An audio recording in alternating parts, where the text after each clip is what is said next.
Dobré odpoledne, vážení přátelé. Jak vidíte, úderem 18. hodiny naprosto přesně začínáme vysílání. Koukám, tady nám to běží na YouTube, to taky běží, teda tam to bude později samozřejmě.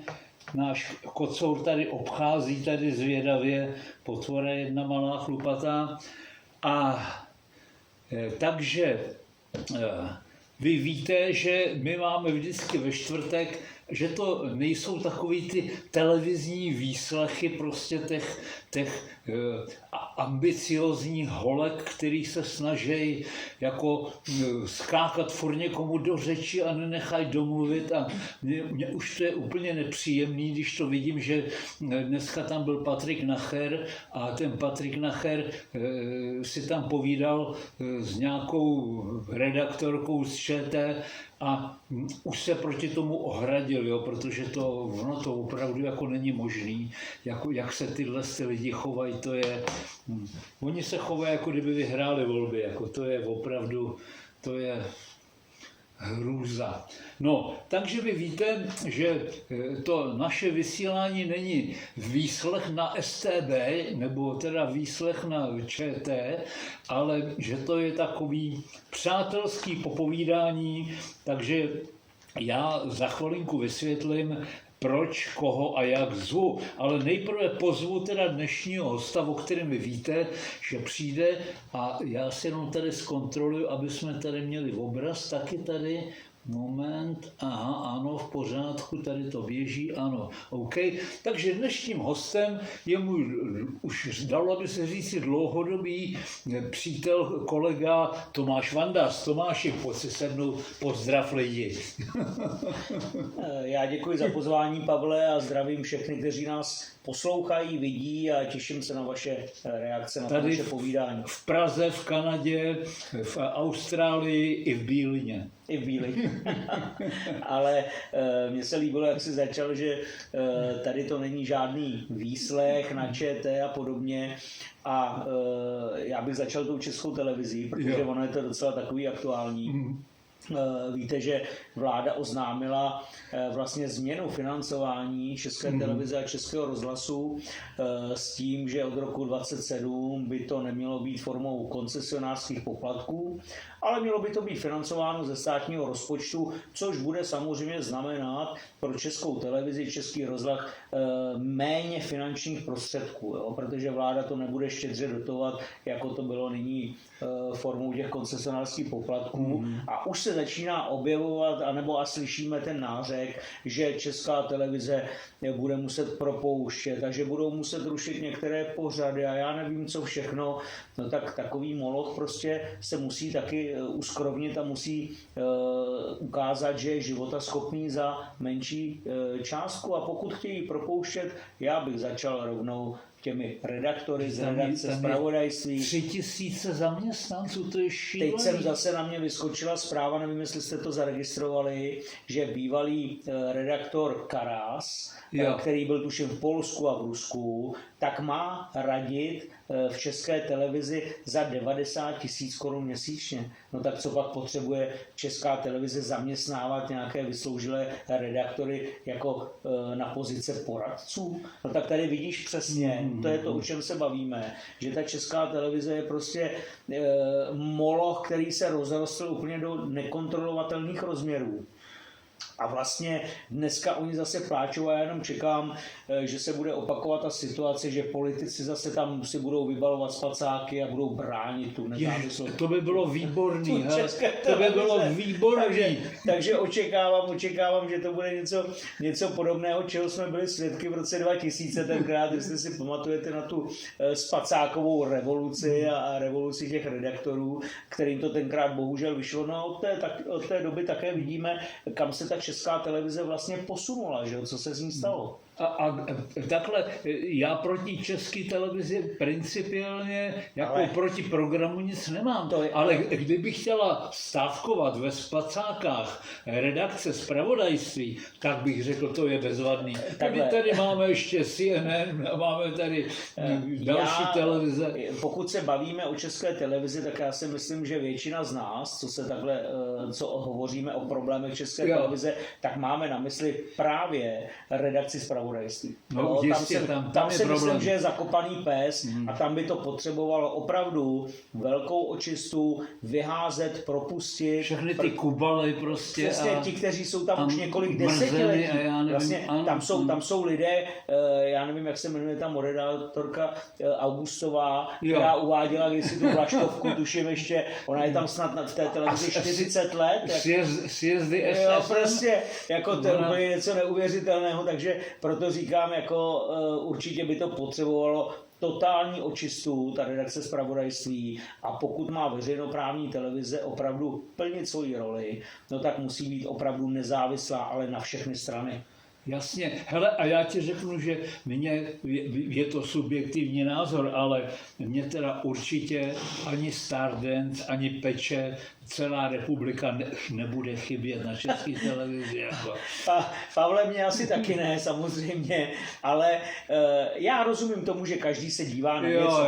Jo, nám se můžou líbit nějaké české filmy a tak dále. Někomu se líbí to Stardance, někomu se líbí Peče celá země, jo, dobře, ale to je věc každého vkusu, to určitě ano, na to mají každý člověk má na to právo si vybrat, co se mu líbí, ale opravdu vidím ten zakopaný pes v té redakci zpravodajství. Tam si myslím, že je potřeba, aby opravdu došlo k té totální očistě, vyházet ty staré struktury, které tam jsou, ty probruselské kolaboranty a prostě nastartovat radikální změnu. Hele, tady, když se nad tím zamyslíš, tak oni teďko tady všichni, celá ta opozice a samozřejmě všichni ty redaktoři v té české televizi kvičej, že televize bude neobjektivní a prostě, že chtějí zachovat. Jaká je dneska? No ale ona je čtvrt století od roku 2000. Jaká je dneska? Ona je dneska objektivní? Čtvrt století je neobjektivní. Jako mně se hrozně líbí, když tohleto někdo říká, že bude televize neobjektivní a vždyť to je přesně to, co oni dneska dělají, jak říkáš, čtvrt století, prostě slyšíme neustále víc a víc prostě jednostrannou propagandu, jo, očerňování těch, kteří si dovolí vybočit z té cesty a prokázat svůj vlastní názor, jo, a takže já jako nechápu, v čem by měla být jako prostě jako neobjektivní, když dneska to sama prezentuje, to televize.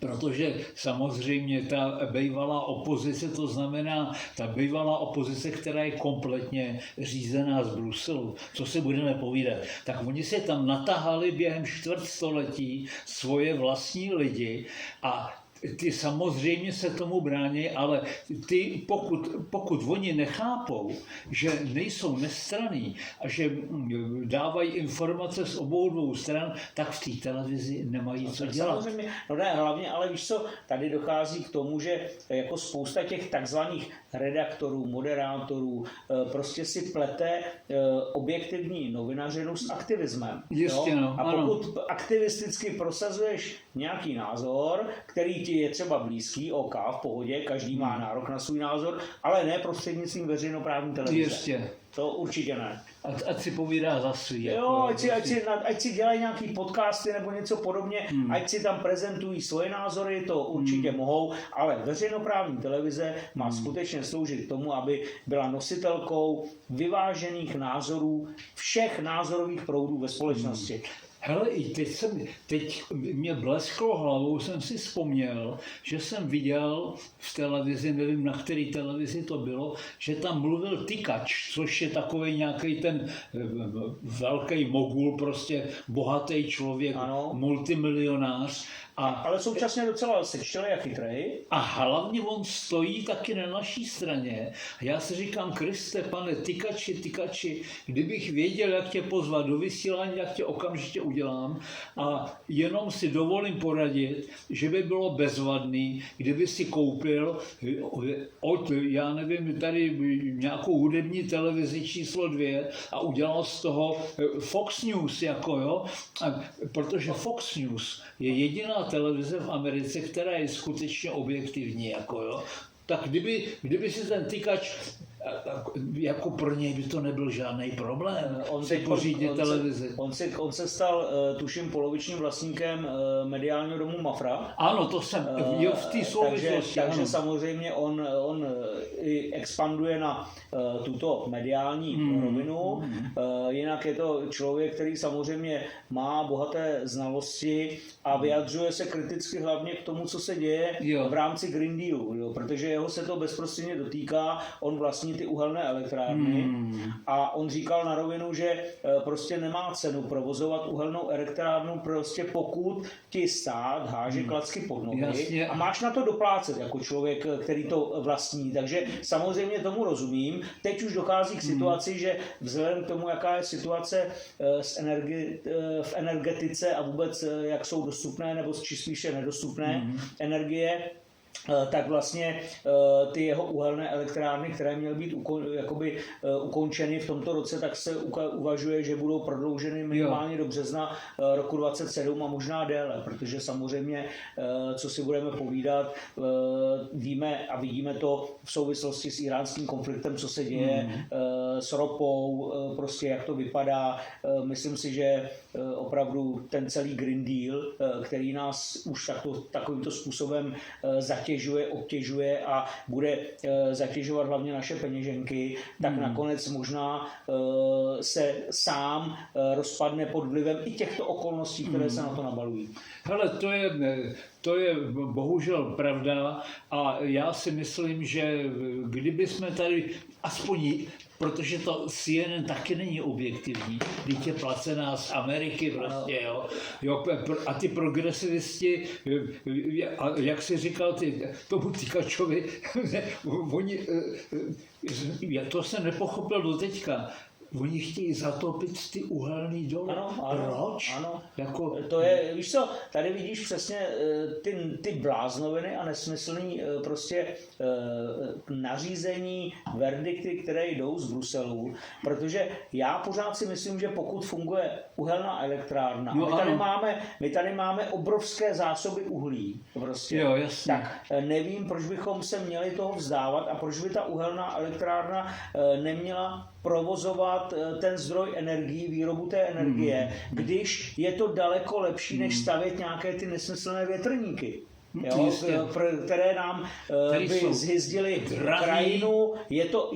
Není to žádná čistá energie, jak se nám snaží pořád ty fanatici zelení říct, že to je čistá energie, že to fouká. I to je nesmysl. Prostě každý ať si nastuduje, jaké to má další a další podmínky, aby to mohlo vůbec fungovat, když nefouká například. Jo. Takže samozřejmě, ale to jsme odbočili od toho Tykače. Já vnímám, jako, že to je člověk, který prostě ví zaprvé, o čem hovoří a určitě by bylo dobré, pokud by se rozhodl nějakým způsobem vstoupit do tohoto mediálního světa. Jinak já třeba registruji, když už se bavíme o těch moderátorech a o těch lidech, kteří se pohybují, já tam vidím spoustu třeba jakoby nezávislých nebo záblesků v té novinařině, kteří se snaží, mně se líbí třeba články, které publikuje Deník To, tam si myslím, že opravdu jsou kvalitní, nezaujaté články, dá se i Echo 24 publikuje jako občasné, jako fakt dobrý články, které ukazují třeba na problémy migrace, Green Dealu, směřování Evropy. Jako určitě jsou dobré zdroje, které se dají jako podchytit jako kvalitní novinařina, ale určitě mezi tyto kvalitní zdroje nepatří veřejnoprávní Česká televize. Hele, víš, mě docela baví, člověče, jak jsem naťukl to CNN, tak tam je jeden výborný komentátor. Michal Půr, myslíš? Ne, Kulidakis. Kulidakis, a jo, ano, a proti němu sedí ten blázen, prostě ten magor hysterický, Šmarc, nebo... Šmarc, ano. Jo, prostě. Já jsem to naposledy viděl taky, když se bavili o něčem, on tam zase něco o Rusácích tam no, a oni se mu tam ten Kulidakis s tím dalším ještě, co tam s ním byl, tak se mu tam normálně smáli, že jo, protože to byl normálně hysterický výjeb psychopata, alkoholika, jo, a já se jenom divím, že teda to vůbec jako do té televize zvou, jo, protože to jsou vysloveně blázni, že jo. Jako co si budeme povídat, jo. Šmarc a Šafr, prostě, jo, to prostě legendární dvojka. Tak Šafr ten už, já nevím, ten už někde zmizel úplně v alkoholovém opojení, prostě ten občas má nějaké výjevy on si na prosím Twitteru tě, nebo na Xku teda. Ne, on je pořád v tom svým, jak se to jmenuje, Fórum 24. Jo, Fórum 24. A on si vzal on se teďko ženil a vzal si jednu redaktorku. Tak budíš mu to přáno. No. ale jako říkám, když to člověk někdy sleduje, opravdu tu kvalitu, nebo spíše nekvalitu předávání těch informací, tak to je teda tragédie. Hele, jenom jak jsme se bavili teda o těch novinářích a politicích, tak já jsem se o tom zatím ještě nikde nezmínil. Dneska o tom mluvím poprvé. Tobě jsem to říkal, že přihlásil se mě, nebo snažil se pozvat sám sebe do našeho vysílání VZG Pavel Řeporiec jako Novotný, jo, prostě. To je tragédie. Jo, jako, že by jako rád přišel a že bych se asi bál ho pozvat. No já bych se ho nebál pozvat, ale jednak my samozřejmě víme, co by z něho vypadlo. Jednak si myslím, že to je nevychovaný hulvát prostě a s nevychovanýma hulvátama já se nebavím teda, takže by z toho mohla být jedině ostuda, ale říkám to tady do vysílání, kdybyste na to měli jiný názor, no tak to možná změním, ale já opravdu zatím Pavla Novotného z Řepory jako ignoruju, jako no prostě, že já si nemyslím, že to je dobrý nápad. No. Ne, tak samozřejmě je pouze v tvojí kompetenci, koho si pozveš nebo nepozveš, to je naprosto jasný. Nicméně, jako upřímně, mně tento člověk je odporný lidsky. Jo, tak jako použil náš radní rozvědčí přirovnání k Trumpovi, že to je odpudivá lidská bytost, tak já bych to použil prostě ve srovnání s tímto člověkem, protože to, co on prohlašoval, to, co říkal veřejně, ať v souvislosti s podřezáváním českých dětí a já nevím co všechno, prostě ty nechutnosti, které z jeho, to se snad ani nedá tady vyjmenovat, všechno to, co on prostě říkal, nebo jak se hanlivě vyjadřoval na jakékoliv adresy různých lidí, tak já bych si prostě nedokázal s takovým člověkem sednout vedle tak jak sedíme spolu, já bych si nedokázal vedle něj takhle sednout a bavit se. Protože, jak říkám, mě ten člověk je prostě odporný už od pohledu, jak se vyjadřuje, jak chová se, jak prostě... A on ještě navíc příšerně šumluje, jemu není rozumět vůbec. Hlavně jako, jak říkáš, nevíš, co říká, protože on mele 5. přes 9, on neumí vlastně vypustit souvislé větu.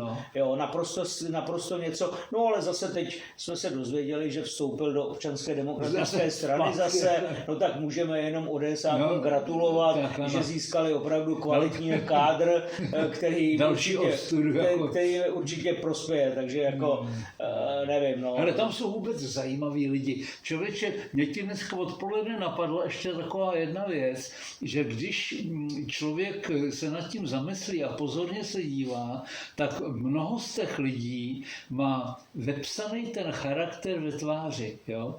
A jsou tam lidi, kde v nich vidíš tu zlobu, jako je pirátka Gregorová, nebo ta v Senátu z ODSky, Němcová, zlodějka rohlíků, jasně, prostě, ano. Tam vidíš prostě tu čirou nenávist v těch lidech, prostě, ano. jo. A teď se tam objevily ještě noví lidi, jako z těch malých marginálních stran, jako je TOP 09, třeba jakýsi Havel, prostě. Jo, jako, to je teď jejich předseda. To je taky jako ale... teďko veliká hvězda, to je taky nenávistný člověk, který prostě umí jenom štvát a tak dále, jo. A takových lidí bychom tam našli jako fůru, jo. Hele, jo, ještě jsem chtěl říct jednu věc. Když se podíváte pozorně, tak jste si možná všimli, že já jsem si dneska možná poprvé vzal čepici, kterou jsem dostal od někoho. Ano, prostě ano. Protože sorry, jako to je narážka, myslím, na Babiš to říkal, že jo, jako jo. A proč to říkám? Já to říkám protože my, když děláme to vysílání, tak já jsem se teďko díval a třeba jenom na tom YouTube se naše minulé vysílání, to vidělo 2000 lidí a 2000 lidí se vyjadřuje jako pozitivně a objeví se 2 lidi, kteří se do mě pustili, víš kvůli čemu? Že jsem měl na hlavě čepici s Trumpem, jako jo.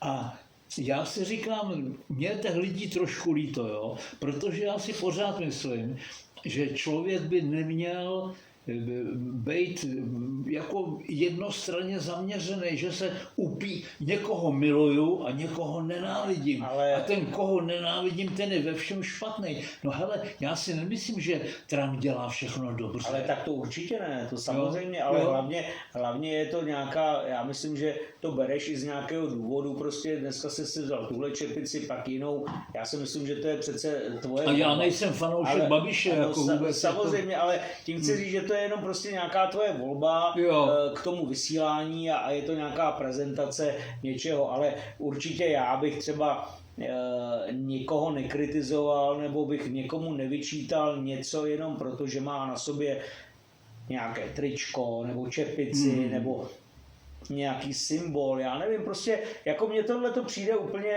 jo, my jsme jako tady u nás mně to přijde v té naší společnosti, že ty prostě, jak říkáš, něco prezentuješ, něco to a hned ty ostatní prostě buď je černá nebo bílá, prostě vlevo nebo vpravo a tak dále. A většinou takovou tu obrovskou nesnášenlivost a vůbec tu zaťatost a tu nenávist prezentují lidé, kteří sami sebe označují za demokraty. Jo, a to si všimni, že ten, kdo o sobě říká, že je demokrat a že uznává ty demokratické západní hodnoty, tak ve své podstatě nesnáší, když má někdo jiný názor. Jo? A tím jiným názorem je třeba kritika Bruselu, migrace, Green Dealu, prostě to, kam směřujeme, kam nás vlastně ten Brusel tlačí, co nám nařizuje.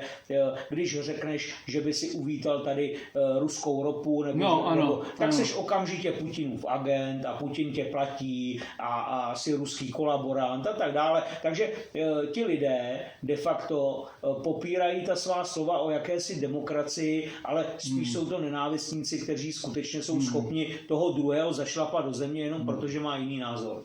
Jo, to je, já jenom tady koukám, že ty lidi se do nás, tady Vladimíra Viktorová souhlasí s tím názorem, že ten výraz tváře mnoho napoví, jo. Při pohledu na Foltýna vás obejme hrůza, jako jo, prostě. A víš, s kým on teďko chodí, Foltýn? Demetrašvili. No já jsem... Přesně říká. Ano, a to je také jako případ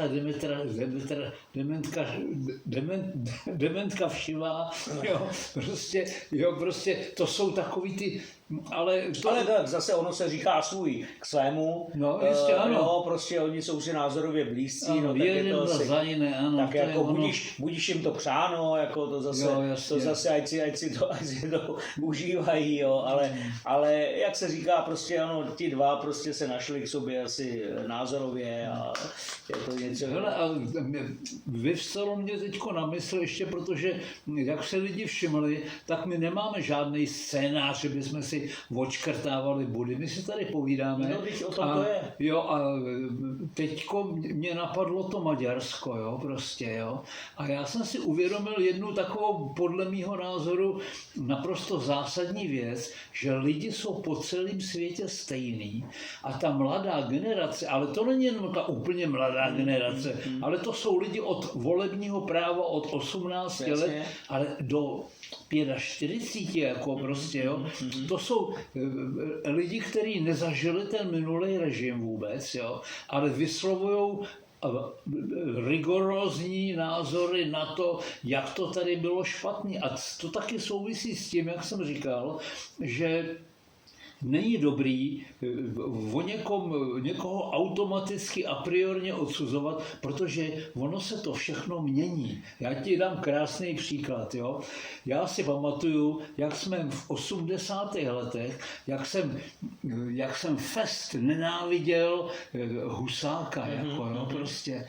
A teďko, když prostě uběhlo čtvrt století, jako od vidíš to zpětně? Jo, tak vidíš, že jako, jo, on to byl zarytej komunista, prostě nadšený, prostě přesvědčený a tak dále, ale nikdo mu nemůže upřít to, že on to, řekl bych, s blahobytem v téhle zemi jako myslel dobře. Určitě nedělal všechno správně, ale říkám prostě, nic není ani černý, ani bílý. On měl dobrý stránky, ten Husák, který jsme tehdy neviděli vůbec. Nemůžeš to vidět logicky. Jo, jistě. Jako, a teprve, takže, jak říkají Angličané, time will tell, teprve ten čas řekne, ano. Jako, a teprve si vyhodnotíme ty lidi, ale to se týká nejenom tohohle člověka, to se týká i prezidenta Novotného, což byl v podstatě velice slušný člověk. Jo. A na druhé straně byl tady generál Svoboda, což byl velice hrdinej, bojovný člověk, obrovský vlastenec, ale určitě to nebyl žádný intelektuál. Jako, jo, prostě, jako já myslím, jak říkáš, on ten čas, to ohlédnutí prostě vždycky ukáže toho člověka potom v jiném světle. Jasně, ano. Takže logicky se na prezidenta Husáka díval jinak v 80. letech a logicky se díváš v roce 2026. A abychom byli objektivní, tak určitě nemůžeme říct, že prostě Husák dělal všechno špatně. To prostě určitě nemůžeme takhle tvrdit v žádném případě. Jo, naopak já, když vezmu vlastně, co se dokázalo třeba vybudovat v těch 70. 80. letech, kolik bytů, já nevím čeho všeho se postavilo, tak já si myslím, že to je opravdu jako velmi úctyhodný výkon. A ty jsi začal ale tuto debatu těm Maďarskem. Jo, jasně. A já bych se k tomu trošku vrátil, protože samozřejmě určitě si zaregistroval, že i u nás a napříč vlastně Evropou se začali všichni ti progresivisti radovat, že Orbán padl a že skončila jedna éra Orbána a tak dále.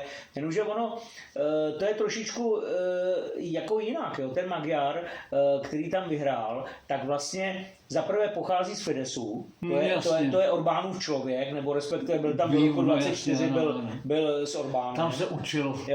A když si srovnáš třeba jeho výroky a i po těch volbách, že říká zestátnit maďarskou televizi v tom smyslu, že nevysílají kvalitní zpravodajství, objektivní, vyjádřil se také proti pomoci Ukrajině, blokováním těch finančních peněz, nebo toho balíku těch financí. Takže my určitě to není, jak já říkám, ten liberál toho západního střihu, ten fanatický probruselský prostě nějaký kývač, ale uvidíme, jaké budou jeho kroky. Jo? Takže samozřejmě to, že Orbán prohrál volby, tak je podle mého názoru způsobeno tím, že ti lidé si mysleli, že když zvolí něco jiného, tak přijde okamžitě nějaká lepší změna. Jo? Takže ono se taky může stát, že za 4 roky to dopadne úplně jinak a Orbán se vrátí. Víš co, odepisovali Fica na Slovensku. Jasně, ano. Jo, Fico se nečekaně vlastně v roce 23 vrátil, že jo, sestavil vládu a já si velice dobře pamatuju, jaké bylo třeba nadšení na Slovensku, když vyhrál ten Matovič.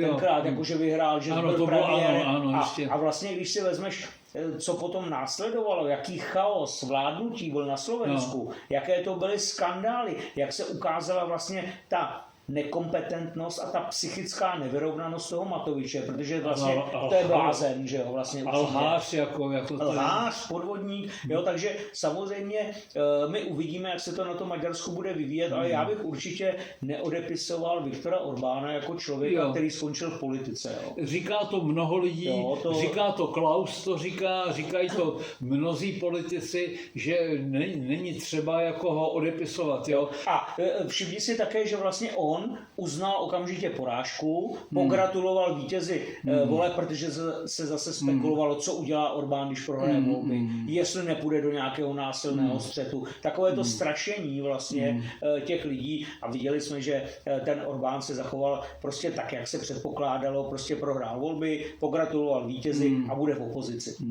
Hele, tady, když se vrátím k tomu, od čeho si myslím, že jsem já začal, tak jsem chtěl říct, že po celém světě, u nás, v Maďarsku, kdekoliv prostě v západním světě, ta mladá generace myslí... Ta mladá generace prostě ty jsou strašně, oni jsou málo vzdělaní, nemají žádnou životní zkušenost, ale oni si myslí, že je moderní být jako progresivní, jako oni se cítí, my jsme nositelem té nový myšlenky, toho prostě svěžího větru a tak dále. A všude to má katastrofální dopady prostě.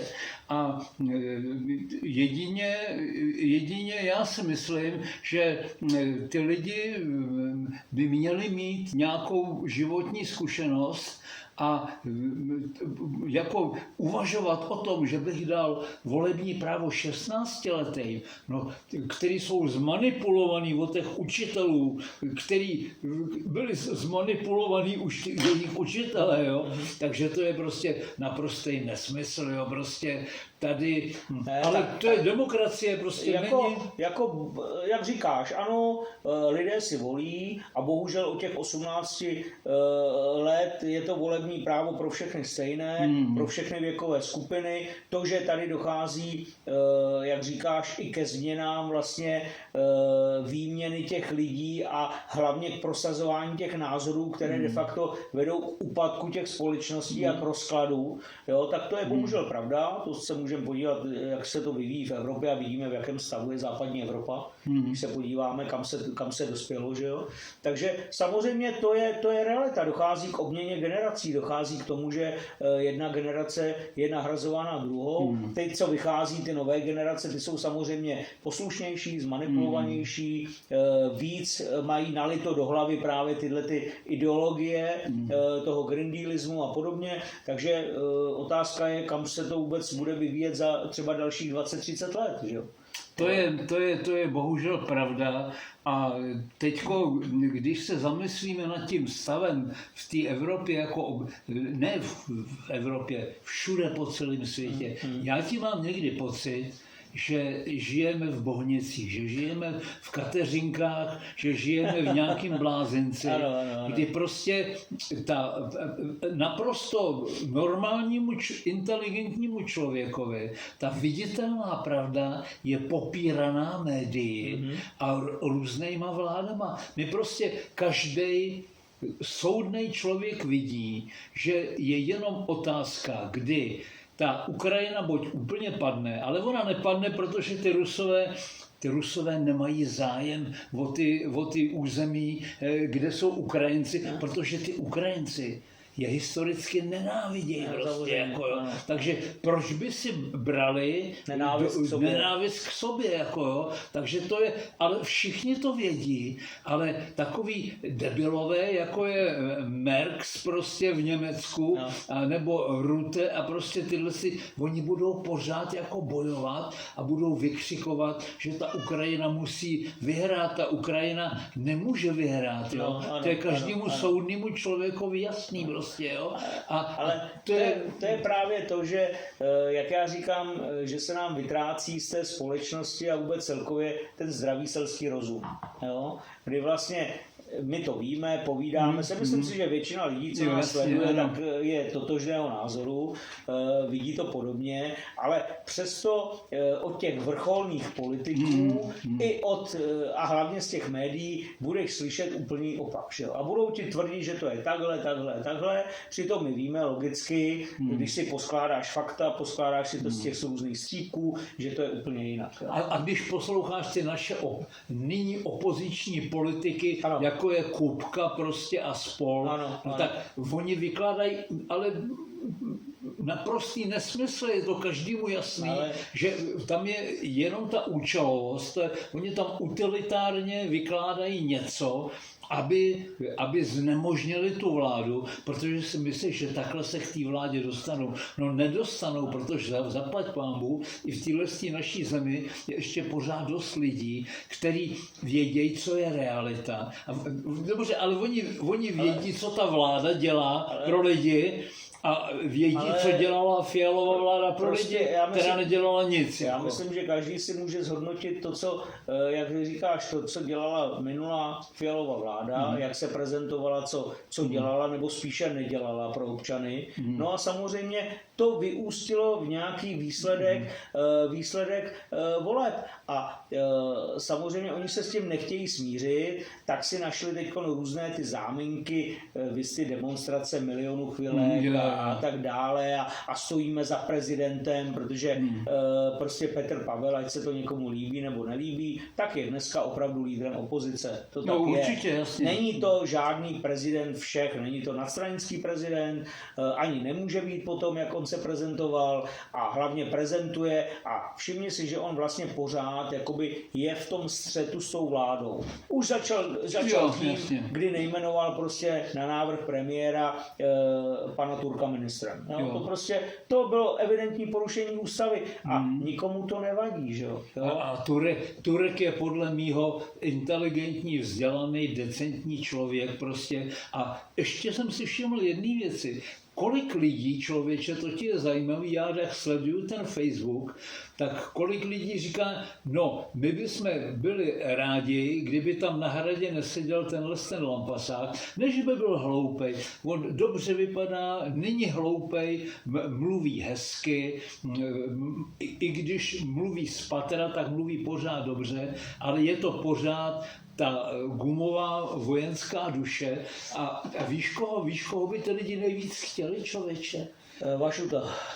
A Radka Vondráčka. Jako Radka Vondráčka, jo. Jako já když samozřejmě vidím, a často jsem i koukal, jak si tady měl Radka Vondráčka, vysílání, tak samozřejmě proč ne, tak je to člověk, který má jako konzistentní názory, vyjadřuje se dobře, jako určitě, když se o tom bavíme, kdo by mohl být na Hradě, tak je potřeba především podle mě vybrat člověka, který bude zastupovat celou tu vládní koalici, když to řeknu. Ano, on někoho neuráží prostě. Aby prostě to byl člověk, který bude důstojným reprezentantem celé té koalice a soupeřem Petra Pavla, protože ten už vlastně avizoval, že bude kandidovat, že nevidí někoho, komu by předal to žezlo, že jo. Jo, vlastně, jasně, ano. On se sám usvíceně panoval do té mocenské role, jo, prostě samozřejmě tomu poradili ty jeho poradci, že jo, kteří mu to všechno sestavují, připravují a tak dále, takže on vlastně nevidí toho následovníka, že jo, v té své roli, jo, takže určitě ano, Petr Pavel kandidovat určitě bude, to bez pochyby. No a teď je potřeba, aby vybrat nějakého kandidáta, který bude, jak říkám, silným kandidátem a současně shodne se na něm celá ta současná koalice. To bude... Jasně, kterýmu ty lidi rozumějí a který není jako ten na tu liberální opozici, která jako ten červený hadr na bejka, jako, jo, Určitě. že je nebude dráždit, jo, prostě, ale to je i politika toho Babiše, všimni si. My si o Babišovi můžeme myslet cokoliv, ale já mám takový pocit, že ten Babiš je strašně mazaný člověk, Tak to bez pochyby. jo, který to- prostě ví, jako... To určitě. Já s tím často nesouhlasím, jo, Ale- protože jsem vyhraněný, ale on se snaží... Všimni si, že on prostě nešel do nějakého a pořád nejde do nějakého razantního střetu s jasně, tím ano. prezidentem. Jo. Já osobně, kdyby mi pořád prezident jako říkal, já chci jet na ten summit a já tam chci vést delegaci a tak dále, tak bych mu řekl ne, pojedu tam já, spolu se mnou tam pojede ministr obrany, ministr zahraničí, tečka. Jo, prostě jako on pořád jako, že se uvidí, furt jako tak jako opatrně, on se snaží samozřejmě tímhletím postojem jakoby obrušovat ty hrany, že jo, ale zase upřímně někdy je potřeba trošičku taky razantněji bouchnout do stolu. No, Jo, ale to on se právě snaží, aby byl přijatelný pro obě ty poloviny ale on ty nebude, že jo? rozdílné Ale společnosti. Babiš nikdy nebude přijatelný pro obě poloviny té společnosti, jo? To prostě, to on už ze své pozice, tak jak byl vykreslen médii, tak jak byl vlastně prezentován v médiích, tak už nikdy nemůže být přijatelný pro tu většinovou část společnosti, což se konec konců vidělo i v těch prezidentských volbách. Jo? Že část toho národa ho fanaticky nenávidí, Ano. naprosto iracionálně. To prostě to tak je, to prostě ten člověk má už takovou prostě tu nálepku, tak jako mám já nálepku. Oni mu ji nasadili. No samozřejmě, tak jako mě nasadili nálepku Jo, jasně, extremisty a já nevím jasně, čeho všeho, tak jemu nasadili takovou tu opravdu jakoby tu nálepku, že je nepřijatelný pro tu většinovou část společnosti. Jako, jo, ale tohle je pravda a já se ještě vrátím na chvilinku jenom k tomu Donaldovi Trumpovi. Protože já přemýšlím o tom, jak přemýšlí Putin, jak přemýšlí ten Trump. A řeknu ti jednu věc, my jim opravdu nevidíme do hlavy. Jo? A ty lidi, kteří jsou ochotní soudit třeba konkrétně toho Trumpa na základě toho, co je visible, co je viditelný jako v tu chvíli, je to prostě nesmysl, protože ty záměry, oni říkají, no on je chaot, on něco jiného ráno řekne, ale ona to může být jeho politika. On možná chce být vnímaný tak, aby ty lidi z něho byli zmatený, aby ty politici mu nerozuměli. To je vysoká hra, Jasně. to, co se děje. Jo. Samozřejmě to, co přišlo s iránským konfliktem, tak určitě je něco, co my nemůžeme vítat. Jo. To každopádně to nebylo šťastný jako řešení, zásah Ameriky v Iránu a Izraele samozřejmě, protože ten byl podle mě tím hlavním iniciátorem, ten Izrael. Ten k tomu poňoukal.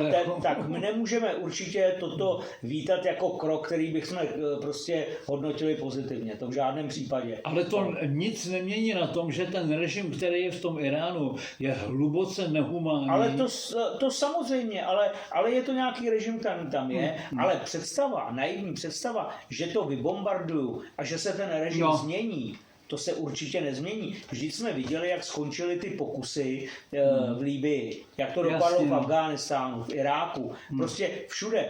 Libye, která byla za Kaddáfího funkční zemí, fungující zemí s vynikajícím zdravotním systémem, školským systémem, tak je dneska vlastně stát, o kterém nevíme nic. My nevíme, kdo tam vládne, kolik tam je vlád, jak se to rozpadlo, prostě my to nevíme. A byla to kvetoucí země, ta Libye. Prostě takže ona ten vývoj té západní liberální demokracie způsobil v těchto zemích, kde padly ty režimy, naprostý chaos, rozvrat prostě a nepřineslo to normálním, obyčejným lidem nic dobrého.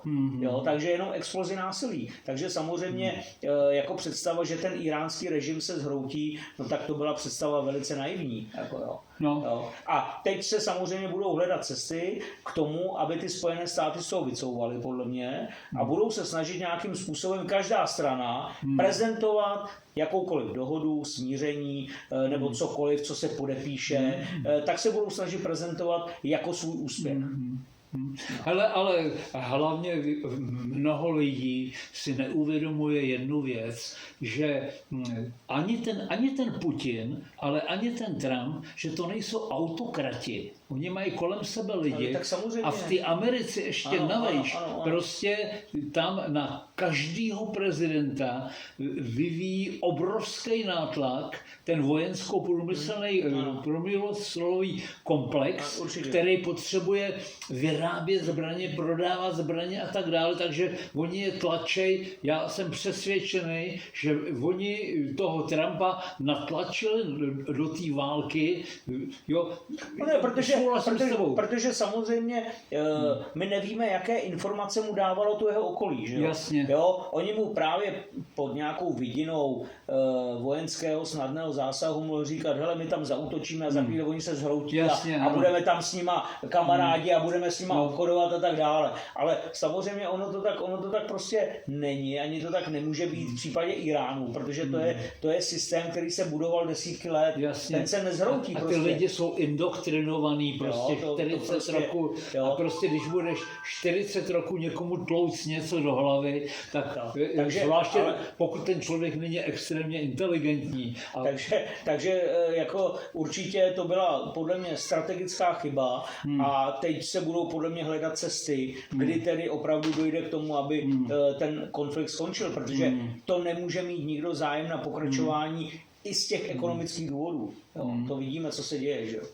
Hele, prosím tě, Tomáši, ten kocour nám tady furt chodí říkat, že máme skončit a že ho máme vypustit ven, ale vzhledem k tomu, že teďko běží poslední minuta, tak je to akorát, jo. Ano. A já jsem jenom koukal, že ty lidi to se zájmem sledovali a že i se našlo mnoho lidí, kteří souhlasí třeba s naším názorem na doktora Husáka, že nikdo není ani anděl, ani ďábel. Prostě ale přesně tak, ale jenom ještě k tomu Husákovi, jo. No. Jako on si sám opravdu vytrpěl ve svém životě. Jo, jistě, on byl 7 let v těžkém kriminálu. Jo. Jistě, to nebylo vězení à la Václav Havel. Jako, a Šibenice unikl jenom tak, jakž tak. Jo, takže jako jenom tím doplňujeme to, co říkáme, že ano, v určitém čase toho člověka vidíš nějak, že jo, vidíš ho v té současné a potom s odstupem několika třeba desetiletí pak si řekneš, no ono to bylo asi trošičku jinak. A ono uvidíme, jak nás třeba všechny bude hodnotit jednou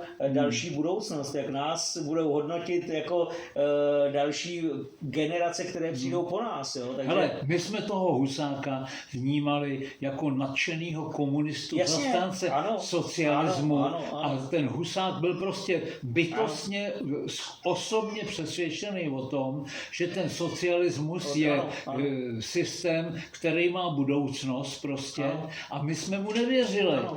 A nyní po 35 letech si říkáme, no.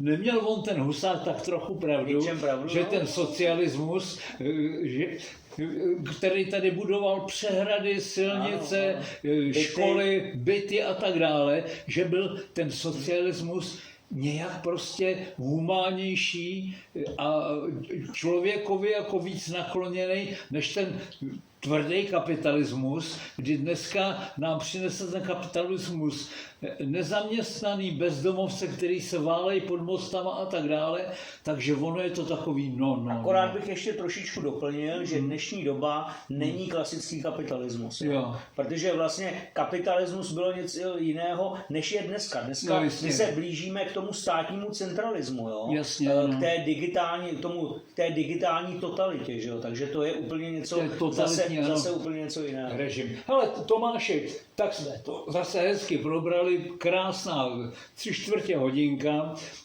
takže přesun se zase tamhle vedle.